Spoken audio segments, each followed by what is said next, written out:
जय हिंद। आज हम बात करेंगे नर्वस सिस्टम के बारे में। ठीक है, पहले हम देख लेते हैं सिस्टम किसको कहते हैं। सिस्टम किसको कहते हैं? तो सिस्टम कोई चीज़ आपस में मिलकर बनी होती है या फिर जुड़ी होती है और किसी एक को हटा देने से अगर उसका परफॉर्मेंस में कमी आ जाती है, उसी को हम सिस्टम कहते हैं। ठीक है, देखिए बोलचाल की भाषा में हम कंप्यूटर को सिस्टम कहते हैं। मान लीजिए अगर उसका कीबोर्ड हटा दिया जाए तो क्या कंप्यूटर में सिस्टम की थोड़ा कमी नहीं हो जाएगी? उसका जो परफॉर्मेंस है वो थोड़ा सा खराब हो जाएगा। मान लीजिए उसका माउस हटा दिया जाए तो उसका परफॉर्मेंस में थोड़ी सी कमी आ जाएगी। समझ गए? तो सिस्टम किसको कहते हैं, समझ गए? अब देखिए नर्वस सिस्टम किसको कहते हैं, तंत्रिका तंत्र किसको कहते हैं। तो तंत्रिका तंत्र किसको कहते हैं? पूरा बॉडी को जो कंट्रोल करता है उसी को हम तंत्रिका तंत्र कहते हैं। समझ में आ गया कि तंत्रिका तंत्र किसको कहते हैं? जो पूरा बॉडी को कंट्रोल करता है। मान लीजिए पूरा बॉडी को कंट्रोल कई पार्ट मिलकर करते हैं, जैसे फेफड़ा हो गया, हार्ट हो गया, ठीक है, रिस्पिरेशन सिस्टम हो गया, डिजीज हो गया। तो ये सब क्या है, आपस में मिलकर ये पूरा बॉडी को कंट्रोल करता है, इसीलिए इसको नर्वस सिस्टम तंत्रिका तंत्र कहते हैं। समझ में आ गया? अब देखते हैं जो ये नर्वस सिस्टम है इसका सबसे बड़ा अगर कोई भाग है, कोई अंग है तो ब्रेन है। शरीर का सबसे बड़ा अंग, सबसे बड़ा भाग किसको कहते हैं? दिमाग को कहते हैं, ब्रेन को कहते हैं। तो ये ब्रेन को हम कंप्यूटर भी बोल सकते हैं। ठीक है, ब्रेन कंप्यूटर जैसे काम करता है तो इसको हम कंप्यूटर भी बोल सकते हैं। अब देखिए ब्रेन अगर इतना ही ज़्यादा हमारे बॉडी में इम्पोर्टेंट है तो इसकी रक्षा के लिए कुछ होनी चाहिए। ठीक है, मान लीजिए कि अगर कोई ऐसी चीज़ है जो बहुत ही मतलब उसको संभाल के रखना है तो उसके देख रहे होंगे आपके उसके 8 पार्ट मतलब आमने सामने उसके अच्छे से पूरा सेव करके रखा जाता है। ठीक है, वैसे ही हमारा ब्रेन है। अगर ये ब्रेन है इसकी रक्षा के लिए कुछ तो होनी चाहिए जो पूरे तरीके से ढके रहे ताकि हमारे ब्रेन को कमी क्षति ना पहुंचे, है ना। तो इसीलिए जो ब्रेन की हमारी क्षति ना पहुंचे, हमारा ब्रेन सेफ रहे, तो इसकी जो रक्षा करता है एक होता है क्रेनियम नाम की हड्डी। क्रेनियम नाम की हड्डी होती है जो हमारे ब्रेन की रक्षा करती है। समझ गए? देखिए जो क्रेनियम नाम की हड्डी होती है ये 8 पार्ट में बटी होती है। 8 बोन्स का ये ग्रुप है। 8 पार्ट में ये बटी होती है। यहाँ से ये 8 बोन्स का एक ग्रुप है जो क्रेनियम नाम की हड्डी है। ठीक है, समझ गए?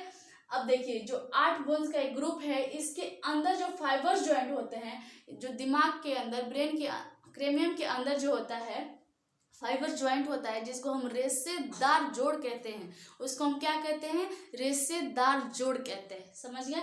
देखिए ब्रेन की जो झिल्ली होती है, ये जो क्रेनियम नाम की हड्डी है उसके अंदर एक झिल्ली होती है, उस झिल्ली के अंदर हमारा ब्रेन होता है। तो क्रेनियम तो समझ गए कि ये चमड़ा है, चमड़ा के अंदर का जो भाग है उसको क्रेनियम कहते हैं। और क्रेनियम के अंदर एक झिल्ली होती है, उसके अंदर झिल्ली होती है, उसको क्या कहते हैं? उसको कहते हैं मेनिनजोइड कहते हैं। उसको मेनिनजोइड कहते हैं। जो अंदर झिल्ली है उसको मेनिनजोइड कहते हैं। और मेनिनजोइड के अंदर हमारा ब्रेन होता है। समझ गए? इसीलिए पुलिस कहती है कि आप जब बाइक चला रहे हो तो आप हेलमेट पहन के चलाइए। ठीक है, क्योंकि अगर हेलमेट पहन के नहीं चलाए, बाय द वे एक्सीडेंट हो गया तो आपके क्रेनियम पर लग गया तो फिर आप बच सकते हैं, लेकिन अगर क्रेनियम के अंदर चला गया आपका चोट तो बचना नामुमकिन हो जाएगा। ठीक है, तो अगर चोट क्रेनियम पे लग जाए, क्रेनियम क्या है? रक्षा में देता है, जो हमारे ब्रेन की रक्षा देता है। तो क्रेनियम हड्डी है जो 8 बोन्स का एक ग्रुप है, यहाँ पे अगर चोट लगेगा तो थोड़ा हम संभल सकते हैं, उससे हम मौत नहीं होगी। लेकिन जो हमारे क्रेनियम के अंदर अगर चोट चला गया, ठीक है, मेनिनजोइड के पार हो गया तब हमारी मौत होगी। लेकिन अगर मेनिनजोइड पर लगे तो इससे एक हमारी बीमारी हो जाती है। कौन सी बीमारी होती है? तो मेनिनजोइड से होने वाली बीमारी, अगर मेनिनजोइड पे चोट लग जाए तो उससे जो हमारी बीमारी हो जाएगी वो हो जाएगी मेनिनजोइड्स नाम की एक बीमारी होती है, वो हो जाती है। ठीक है, ब्रेन का जो वजन होता है, जो मेनिनजोइड्स में जो हमारा ब्रेन होता है उसका जो वजन होता है वो 1350 ग्राम से 1450 ग्राम होता है। समझ गए? ये देखिए ब्रेन क्या चीज़ से मिलकर बना होता है? ब्रेन क्या चीज़ से मिलकर बना होता है? तो ब्रेन तंत्रिका कोशिका मतलब न्यूरॉन सेल से मिलकर बना होता है। और आपको पता है कि न्यूरॉन सेल में सेंट्रोसोम नहीं होता है, मतलब कोशिका विभाजन उसमें नहीं हो सकता है। न्यूरॉन सेल में कोशिका विभाजन नहीं हो सकता है क्योंकि ये बना होता है न्यूरॉन सेल तंत्रिका कोशिका से। अगर इसमें कोशिका विभाजन होता ही नहीं है तो इसमें कैंसर कहाँ से हो जाता है। और आपको पता है कि बहुत तेजी से कोशिका विभाजन की प्रक्रिया को ही हम कैंसर कहते हैं। बॉडी में अगर कहीं भी बहुत तेजी से कोशिका विभाजन होने लगे तो उसी को हम कैंसर कहते हैं। आपको ये पहले ही पता है, हम बताए हैं। तो वैसे ही अगर न्यूरॉन सेल जो है इसमें कोशिका विभाजन नहीं होता है, इसमें सेंट्रोसोम नहीं पाया जाता है, तो इसमें कोशिका विभाजन तेजी से तो होता है, तेजी से क्या, इसमें कोशिका विभाजन होता ही नहीं है। जब कोशिका विभाजन होगा ही नहीं तो इसमें कैंसर होने की बात ही नहीं पैदा होती है। लेकिन फिर भी कैंसर हो जाती है। कैसे हो जाती है वो कैंसर ब्रेन में? तो देखिए, ये जो न्यूरॉन सेल है, ये 90% बना होता है। न्यूरॉन सेल जो हमारा ब्रेन होता है वो 90% जो होता है न्यूरॉन सेल का बना होता है। लेकिन 10% ऐसा होता है जिसको हम कहते हैं गिलियम सेल, जो 10% का बना होता है, उसमें कोशिका विभाजन हो जाती है। ठीक है, और उसी में अगर अनलिमिटेड कोशिका विभाजन हो जाए, जरूरत से ज्यादा कोशिका विभाजन हो जाए, तो उसी को हम कहते हैं, उसी को गिलियम सेल कहते हैं। और उसी से कैंसर बन जाता है, जिससे ट्यूमर बन जाता है। तो देखिए, जब ट्यूमर स्टेज होता है हमारे ब्रेन में, तभी हमारी मौत हो जाती है। कैंसर तक जाने की कम चांस होता है, ट्यूमर तक ही डेथ हो जाती है इंसान की, ट्यूमर तक ही डेथ हो जाती है। अब आप इतना समझ गए कि तंत्रिका कोशिका जो है न्यूरॉन सेल का 90% बना होता है और 10% ऐसा होता है गिलियम सेल जिसमें कैंसर हो जाता है। समझ गया? देखिए, न्यूरॉन सेल जो होता है, न्यूरॉन सेल की लंबाई को हम कहते हैं साइनोपेस कहते हैं। आप इसका स्क्रीनशॉट लीजिए, उसके बाद से फिर हम इसी के बारे में आगे बात करते हैं, ब्रेन के बारे में डिटेल से समझते हैं।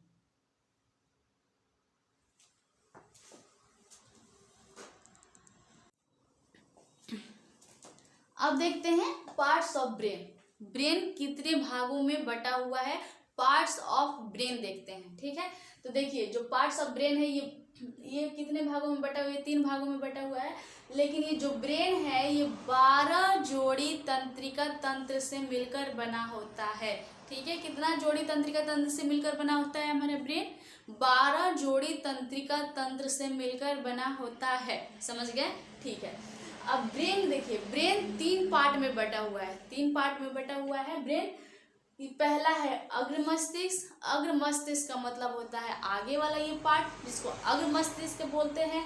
और मध्य मस्तिष्क जो बीच वाला पार्ट है, अगर इसको खोद के अंदर देखेंगे तो यहाँ पे माइंड को बोला जाता है मध्य मस्तिष्क, बीच का मस्तिष्क। ठीक है, और तीसरा है पश्चिम मस्तिष्क। ठीक है, पश्चिम मस्तिष्क का मतलब होता है जो पीछे वाला पार्ट होता है इधर का, उसको बोला जाता है पश्चिम मस्तिष्क। आप देखे होंगे कि जैसे बोला जाता है, घरों में भी बोला जाता है कि पीछे की साइड नहीं मारो। बहुत लोग बोलता है कि पीछे की साइड नहीं मारो, पीछे छोटा दिमाग होता है, उस पर चोट लग जाएगा, है ना। तो उसी को पश्चिम मस्तिष्क कहा जाता है। ये पीछे वाले पार्ट को पश्चिम मस्तिष्क कहा जाता है। समझ गए? अब देखिए, ये जो अग्र मस्तिष्क है, ये तीनों पार्ट को अलग अलग हम डिफाइन करेंगे, अलग अलग इसको डिटेल से समझेंगे। तो पहले हम देख लेते हैं अग्र मस्तिष्क। अग्र मस्तिष्क को हम पहले डिटेल से समझ लेते हैं, उसके बाद से फिर मध्य मस्तिष्क और पश्चिम मस्तिष्क को आराम से डिटेल से देखेंगे। ठीक है, तो पहले हम अग्र मस्तिष्क को देख लेते हैं। ये अग्र मस्तिष्क जो है, इसको भी 3 भाग में डिफाइन किया गया है, 3 भाग में बांटा गया है। पहला होता है सेरिब्रम। सेरिब्रम होता है, देखिए जो ब्रेन होता है, ये सबसे सेरिब्रम जो होता है ब्रेन में, सेरिब्रम ये 60% का बना होता है। ब्रेन में सेरिब्रम कितना परसेंट होता है? 60% होता है। ठीक है, ये सबसे बड़ा हिस्सा है सेरिब्रम हमारे ब्रेन का। इसको प्रमस्तिष्क भी कहा जाता है, सेरिब्रम को प्रमस्तिष्क भी कहा जाता है। ठीक है, ये सेरिब्रम जो है ये क्या करता है कि ये हमें ज्ञान देता है। ठीक है, ये सेरिब्रम जिसका मजबूत होगा उसकी याददाश्त तेज होगी। ठीक है, ये सेरिब्रम जिसका तेज होगा उसको नई नई चीज़ें सीखने की, नई नई चीज़ें करने की जिज्ञासा होगी। उसको ये होगा कि हम ये काम भी कर ले, वो काम भी कर ले, सारे काम कर ले। तो ये कौन सेरिब्रम डिफाइन करेगा? जिसका सेरिब्रम बहुत ही ज़्यादा मजबूत होगा, उसके अंदर ज़्यादा जिज्ञासा होगी कुछ करने की, कुछ सीखने की। ठीक है, आप ये देखे होंगे बहुत लोगों का ऐसा होता है कि सेरिब्रम बहुत ही ज़्यादा कमज़ोर होता है, काम ही ज़्यादा नहीं करता है। तो किसी को देख लेते हैं, फिर नेक्स्ट बार देखेंगे उसको, दोबारा देखेंगे तो बोलेंगे कि हम आपको कहीं देखे थे, अब याद नहीं आ रहा है कि हम आपको कहाँ देखे थे, आप कौन हैं। फिर बोलेगा लो, अच्छा आप मामा हैं, ऐसा ऐसा लोग होता है जिसका सेरिब्रम बहुत कमज़ोर होता है, ठीक है। लेकिन जिसका मजबूत होता है वो देखते हैं आप, एक बार अगर कॉपी में देख लेता है उसको, जो लिखा होता है वो एक बार में उसको याद हो जाता है। क्यों याद हो जाता है? क्योंकि जो ब्रेन के अंदर जो सेरिब्रम बना है उसका 60% जो सेरिब्रम से जो ब्रेन है, अगर ये मजबूत है तो उसको कोई भी चीज़ बहुत अच्छी तरीके से और बहुत आसानी से याद हो जाएगा, ठीक है।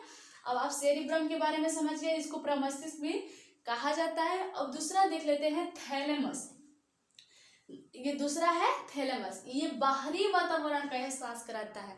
बाहरी वातावरण का मतलब है कि बाहर गर्मी पड़ रही है, ठंडी पड़ रही है, क्या पड़ रही है, क्या नहीं पड़ रही है, ये बाहरी वातावरण का एहसास कराता है। समझ गए? ये बाहरी वातावरण का एहसास कराता है। तो देखिए, कोई हमको अगर पीछे से मार देता है तो ये कौन एहसास दिलाता है? थैलेमस एहसास दिलाता है। अगर कोई पिन चुभा देता है पीछे से तो ये कौन एहसास दिलाता है? ये थैलेमस एहसास दिलाता है। तो जो बाहरी वातावरण है उसका एहसास हमें थैलेमस दिलाता है, उसका ज्ञान कौन दिलाता है? थैलेमस दिलाता है। आप थैलेमस भी कंप्लीट पार्ट समझ लिए होंगे। देखिए, जो शराबी होते हैं वो क्या, जब शराब पी लेते हैं तो उसका जो थैलेमस है वो काम करना बंद कर देता है। तो आप देखे होंगे उन लोगों को कितना भी पीट दिया जाए वो कहीं भी गिर जाते हैं, ठीक है। तो ये क्या है, बैलेंस बना के नहीं चलता है, ठीक है, समझ गए आप। तो इसमें थैलेमस काम करना बंद कर देता है, ठीक है। थैलेमस काम करना बंद कर देगा, उनको आप कितना भी मार दीजिए, पीट दीजिए, उनको कुछ समझ में नहीं आएगा, उनको कुछ याद भी नहीं रहेगा। कब याद रहेगा? जब सुबह उठेंगे, जब थैलेमस काम करना शुरू कर देगा तब याद आएगा। जब दर्द देगा पूरा बॉडी तब याद आएगा कि हमको कोई मारा है, कोई पीटा है। तो ये थैलेमस पूछेगा सेरिब्रम से कि हमको कौन मारा था। तो अगर इसका याददाश्त तेज रहा तो बता देगा कि कौन मारा था। अगर नहीं रहेगा याददाश्त तेज तो थोड़ी बता देगा कि कौन मारा था, ठीक है। आप थैलेमस के बारे में समझ गए। अब देखते हैं हाइपोथैलेमस। नाम थोड़ा सेम है तो काम भी थोड़ा सेम ही होगा। ये जो हाइपोथैलेमस है ये अंदर के टेम्परेचर का एहसास दिलाता है, ठीक है। जो हाइपोथैलेमस है, जो अंदर हमारा टेम्परेचर है उसका एहसास दिलाता है। ये अंदर के पसीना को नियंत्रण करता है। समझ गए? देखिए, जो हाइपोथैलेमस है ये नेचर भी डिफाइन करता है। ये क्या करता है? लव का एहसास दिलाता है, प्रेम का एहसास दिलाता है, ये घृणा का एहसास दिलाता है, ये भूख का एहसास दिलाता है, ये प्यास का एहसास दिलाता है। ये अंदर का जो टेम्परेचर है उसको एहसास कराती है, जो अंदर की फीलिंग है उसको एहसास कराता है। देखिए, ये हाइपोथैलेमस है हरा पीला हरा का, ठीक है, एहसास दिलाता है। तो जो हाइपोथैलेमस है ये लड़कों में ज़्यादा पाया जाता है। क्यों पाया जाता है? क्योंकि देखिए, हाइपोथैलेमस लड़का में इसलिए ज़्यादा पाया जाता है क्योंकि आप देखिए, अगर वो चाय भी पी रहा होगा लड़का, अगर वहाँ से कोई लड़की गुजर गई, बस देख लेगा तुरंत कि अरे कोई लड़की गुजरी है, ठीक है। तो ये लड़कों में हाइपोथैलेमस थोड़ा ज़्यादा पाया जाता है, लड़कियों में थोड़ा कम पाया जाता है। इसलिए क्योंकि लड़की अगर कोई काम कर रही है, अगर उसके पास से कोई सलमान खान भी गुजर जाए तो लड़की को कोई फर्क नहीं पड़ता है। तो इसीलिए हाइपोथैलेमस थोड़ा लड़की में कम पाया जाता है। समझ गए? तो देखिए, जो ब्रेन का पहला पार्ट था अग्र मस्तिष्क, इसका 3 पार्ट था सेरिब्रम, थैलेमस और हाइपोथैलेमस। तो आप ये तीनों को अच्छे तरीके से समझ गए, अच्छी तरीके से पढ़ लिए। तो इसका स्क्रीनशॉट लीजिए, फिर हम मध्य मस्तिष्क के बारे में आपको बताते हैं। आप इसका स्क्रीनशॉट लीजिए। अब देखिए, दूसरा देखते हैं मध्य मस्तिष्क, ठीक है। मध्य मस्तिष्क देखते हैं। मध्य मस्तिष्क को कितने भागों में डिफाइन किया गया है? 2 भागों में डिफाइन किया गया है। कितना? कार्पोरा और सेरिब्रल पेंडिकल, ठीक है, सेरिब्रल पेंडिकल। तो देखिए, कार्पोरा का काम क्या है? मान लीजिए कोई चीज हम देख रहे हैं, ठीक है, आंखें तो देख रही है, वो तुरंत नोटिफिकेशन कहाँ पहुंचाएगी? सिग्नल कहाँ पहुंचाएगी? कार्पोरा के पास। कार्पोरा क्या करेगा? तुरंत सेरिब्रम के पास पहुंचाएगा कि भाई कौन है, देखो इसको पहचानो कि कौन है। आपको पता है कि सेरिब्रम याददाश्त जिसका ज़्यादा मजबूत होता है, सेरिब्रम का याददाश्त ज़्यादा मजबूत होता है, तो नोटिफिकेशन जाएगा तो तुरंत बता देगा कौन है कौन नहीं है, ठीक है। तो कार्पोरा क्या करता है? आई है, जो आँख है, आँख देखता है कि कौन है। ये तुरंत कार्पोरा को नोटिफिकेशन मिल जाता है कि कौन है। ये तुरंत सेरिब्रम को पास नोटिफिकेशन पहुंचाता है, वो तुरंत ब्रेन के पास पहुंचाता है। तो समझ में आ जाता है कि कौन है, सामने हमारे कौन खड़ा है। दादाजी खड़े हैं, मामा जी खड़े हैं, कौन खड़ा है, कौन खड़ा नहीं है, ठीक है, ये समझ में आ जाता है, ठीक है। अब देखिए, ईयर, जो हमारे कान है, हमारा कान जो सुनता है, अगर कोई कुछ बोल रहा है, हमारा कान सुन रहा है, तो क्या करेगा, वो भी तुरंत नोटिफिकेशन पहुंचाएगा कर्पोरा के पास, कर्पोरा के पास पहुंचाएगा। कर्पोरा समझ जाएगा कि वो क्या बोल रहा है, तो कर्पोरा उसको सेरिब्रम तक पहुंचाएगा, उसको ब्रेन के पास भेजेगा और ब्रेन तुरंत समझ में आ जाएगा कि वो क्या बोल रहा है, कंट्रोल कर लेगा, तुरंत समझ में आ जाएगा कि वो क्या बोल रहा है क्या नहीं बोल रहा है। ठीक है, तो ये कर्पोरा का काम क्या है, कर्पोरा का काम है कौन है सामने कौन नहीं है, तो ये कौन है जो उसको कंट्रोल करके रखता है, ये कंट्रोल करके रखता है कर्पोरा। ठीक है, कर्पोरा देखता है कि कौन है कौन नहीं है, फिर सुनता है कौन क्या बोल रहा है कौन क्या नहीं बोल रहा है। ठीक है, तो ये सारी जिम्मेवारी है कर्पोरा की, समझ गए। अब देखिए, अब देखते हैं सेरिब्रल पेंडिकल।